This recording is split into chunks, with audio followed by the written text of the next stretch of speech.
Alright, y'all, so this week's episode of Pose was given what it was given. So let's give it what we got. So the episode opens up with Pray Tell showing Ricky all the different pills he can take to maintain a healthy lifestyle. And Ricky is just like overwhelmed with all of it. It's just too much. Ain't nobody gonna love me. I'm damaged goods. And Pray Tell was like, baby, you may feel that way, but if you think people don't want damaged goods, they damn sure don't want nobody dead. So how about you maintain your life? And then worry about finding somebody to appreciate and love you for who you are. So they eat dinner, they watch shows, and he basically is nurturing Ricky. And then when it's time to leave, Ricky like, well, can I just stay? Because Electra gonna be acting funny if I come home too late. He had some bullshit ass excuse. And Pertel was like, okay, the couch is a little lumpy, but it'll do, bitch. Here's your cover, here's your pillow. Do not bother me, bitch. I need my beauty rest. And then he closes the door. And then the door opens. You see a figure come up to the bed, then get in the bed, and it's Ricky. Pertel like, bitch, what the fuck you doing? You was right. That couch was lumpy, and I figured you got a nice bed. So he was like, no, for real. What are you doing? And that's when Ricky was like, I think I have a thing for you. And Pertel was like, wait, baby, you got a whole lot going on in your life right now. Just slow down. You're moving way too fast.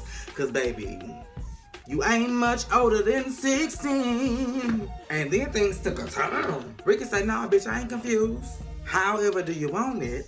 However do you need it? Mama took Praytel's hand, put it down his pants, and then, baby, it was on. Now, they played some Babyface, I believe, but they really could have played This Woman's Work by Maxwell, because, baby, that would have been perfect for that scene. You hear me? And then to top it off, I guess Ricky was really feeling the queen, the Bush queen, because he was like, I think I want you to have me, too. But, if you know what I mean. And then, live, work, put. Then we see Angel, and Angel in the bed with Pop. I'm not really feeling Angel right now because of that whole drug situation, how she's self-sabotaging and just fucking up her whole situation. But anyway, she like the shoot was a success, and to her surprise and mine, the photographer didn't try nothing. But baby, you best to believe, you ain't seen the end of him and you ain't heard the last of him. I got a feeling that homeboy gonna show his naked ass. Well, he just may. But I'm not saying that. I just got a feeling that he gonna show out and really expose her at the worst possible time. And then out the blue, Poppy shows Angel this apartment that's almost as big as Blanca's and was like, for just $450, we could be living here. Like, this could be yours. All this could be yours. And of course, Angel, this gonna be ours, Poppy. Oh, my man, I'm Poppy.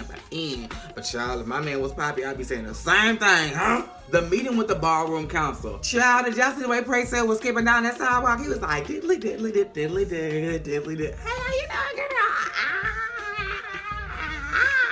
Like, he was just feeling his beat. Like, he was even tapping on the window. He was like, that.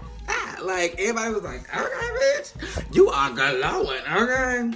Too bad we got bad news, bitch. Our funds are running low. We used up all our money for Candy's funeral. However, some good did come out of it. Candy's sweet refrain is a big hit. So much so that the Butch Queens want to dress up as drag queens and be a part, okay? And I think that was their way of introducing the whole drag culture, because if y'all notice, it wasn't a whole lot of drag queens on season 1 or season 2 of Pose. And I was wondering why, because that's the one subsection of gay people that I was missing on this show.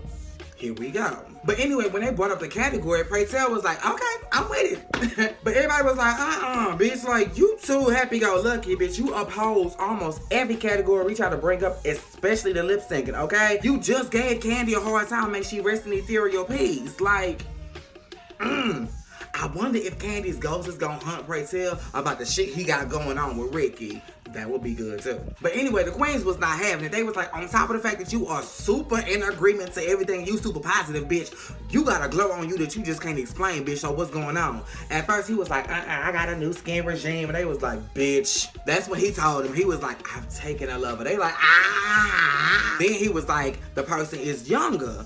They was like, okay, you know, like, you robbing a cradle girl, but you know how them daddy girls do. They want to come up because they ain't got no job, no this, no that, but you do you girl as long as you happy. Until he revealed who it was.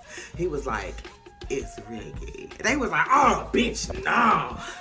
Nah, they all turned their opinions up. They was like, girl, no. Okay, Damon is gonna beat your ass. And that's when we found out how he really felt about the situation. Because Praytel was like, I could give a damn about Damon. They had already broken up. My heart really goes out to Blanca. And I can see that because even though you are not in the house of Evangelista, you are very much so Evangelista adjacent. Like, you're in the house basically. You honorary. You're here. You're family. And you know you are. Ricky and Damon, whew, I knew this was coming, but I wasn't expecting the scenes to go like this. So they having fun. It feels good.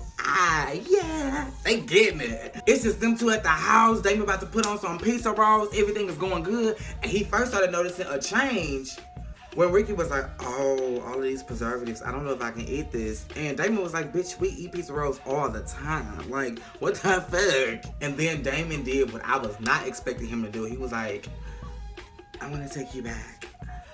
I've been thinking, and I'm like, oh, Lord, Damon, no. This is the worst possible time ever for you to be saying some shit like this to Ricky. And Ricky felt that. Ricky was like,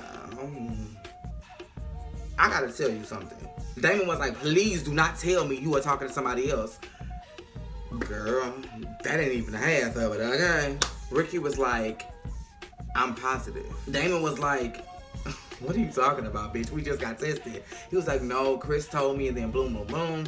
What? You told me y'all didn't fuck. Even though, Damon, I thought really when you broke up with Ricky, you had already come to the conclusion that you knew that they was fucking, but I guess you didn't. But that's when you found out that they really was fucking, and you just, oh, you can't. And you were like, why do you come to me? Oh my God, like, you need to grow the fuck up. And Ricky was like, yeah, I know, I fucked up. I need to grow up. I need to mature. That's why I've been hanging with Praytel. What? Praytel? Why the fuck you hanging with Praytel? He's been teaching me things. And then you literally saw Damon process it in that moment, like, of course, he put him out, and that's the end. I don't know if they, like I said, last conversation that we had about Pose, I don't know if they can come back from this. This may be the end of Damon and Ricky. Oh, what if the reason why, because I was wondering why Ricky was not at the ball. Maybe Ricky wasn't at the ball because he was already auditioning for the same tour that Damon gonna be on. What if they link up in Europe, bitch? Oh, they gonna have to face the music then. Stephen Canav, y'all can turn that around, bitch. I want my cut because I had no clue that was gonna happen. And if it does happen, it's probably because I inspired it. The graduation dance. The graduation dance was everything. Damon did his thing. Alexia was the comedy as usual. I think that people are more keen to her comedy side than these hard ass long monologues when she read. I don't think that works for people. The comedy side of Alexia is golden. She's been funny this entire season and it's been working. She is the comedic relief of this whole second season for real. So he dances, he graduates, and then the moment between Blanca and Helena. Oh my God, that moment, I watched it twice because at first I watched it just as a fan, no notes, no nothing. I just watched it and consumed it. And then I watched it again this morning to take my notes. And for some reason, the second time I watched it, that scene almost made me cry. Like the way that they kind of inspired each other. Like Blanca was so touched and so grateful for the opportunity that Helena had given to Damon. And here it is. Helena is just grateful to know somebody as passionate about their children as Blanca, and it was just a full circle moment. I really pray, writers and directors of Pose, that this is not the last time that we see Helena, because I just like having her around. Just like Nurse Judy, I just like having them around. Now we get down to the goddamn drama, bitch. The graduation party. So everybody there drinking wine and stuff to celebrate Damon graduating from this dance academy. And it was like, Damon, give a speech. Damon, give a speech. He was like, okay. So he gave his little speech and he kind of wrapped it up saying, I'm going to start being selfish. I'm going to start putting me first and thinking about me. And Angel, wine drunk ass, probably in addition to being high off the coke, was like, you gonna start? You being selfish. And Damon was like, I learned from you, bitch. He was like, okay, you pushing it. Then they went into attacking each other's careers. Now, really, it was just Angel. Because Angel was like, what's the career span of a dancer? And Damon was like, it could be kind of long if you have talent and you have longevity and you have consistency. Oh, well, it must not be too long for you. Get it? People know my name. They recognize me. He was like, okay, first of all, my career is probably longer than the shelf life of a goddamn model. And people only recognize you from the peers, bitch. And that's when Poppy was like, oh, he got jokes. Now, what pissed me off about you, Poppy, in this scene is not once that you turn to your girlfriend and say, Angel, you need to chill out. Angel, you doing too much. Angel, you drunk. Nothing. But Angel keep jabbing and you keep, Damon, you need to, no, the fuck he don't. You better be glad I'm not hopping on the boat for y'all, bitch. Y'all know I take exception to Damon because I relate to him the most. And then Angel kept going, oh, you mad because I'm wet and wild and I'm this and that and you gonna be dancing for a one-hit wonder? Oh, da, da, da, da, da. And Damon went for the kill. Bitch, what you need to worry about is your skin cracking. Because that's not a glow on your skin, bitch. That's cocaine sweat. Blanca was like, hold up. Bitch, what? You doing drugs? No. And that's when Lulu jumped in. Lulu was like, bitch, so what was you doing in the bathroom last night when I came in? I was doing my makeup. Then I realized Blanca's favoritism. Now, Blanca has probably always been showcasing favoritism, but I didn't recognize it until now. Damon is flat up saying she doing coke, and Lulu is co-signing, and you like, I'm not gonna handle these accusations. Accusations? That's when Damon was like, oh, bitch, what we not gonna do is take sides. We flat out telling you. This bitch is doing coke. And so because he's yelling at Blanca, now it's Blanca versus Damon. And they going toe to toe. And Pray Tell tries to step in. You need to respect your mama. Pray Tell, when I want your opinion, bitch, I will ask for it. Because right now, you the last person I want to talk to. And Damon kept going on Blanca's ass. Bitch, I've been the one here for you. When everybody turned, I was the one that had your back. And ever since you got this little shop, you been uppity, bitch, and you been changing. And that's when Pray Tell had enough. Pray Tell was like, you need to respect your mama. Now, while all this is going on, of course, the comedic relief, Electra is right in the mix. Lulu tried to get up and leave. Electra was like, bitch, if you don't sit the fuck down, this shit is getting good. We will not miss this. So now we got Damon and Pray Tell going at it. And Damon was like, you don't know what the fuck I've been through, bitch. Okay, I had my parents put me out. I've been through all this shit here. And I had a boyfriend to expose me to HIV. And everybody's like, oh my God. Ricky got HIV. Blanca like, is he okay? Is he maintaining? What's going on? Damon said, I don't know. Ask Pray. Blanca jerked that head back and said, Pray, you knew? Okay, he came to me and you shouldn't be telling his business. Damon say, bitch, the only reason why you don't want me telling his business is because y'all fucking. That's when Electra had it. Electra was like, whoa, bitch, this shit is spicy. Yes. Lulu, this is a scandalous house. I tell ya. So they going. And Blanca was like, hold up. Pray Tell, is he telling the truth? And Pray Tell was like, yeah. Yes, we did. We are. We will. And so now Pray Tell and Blanca then fell out. Then we get to the ballroom scene. Poppy won the first award. Damon won another award.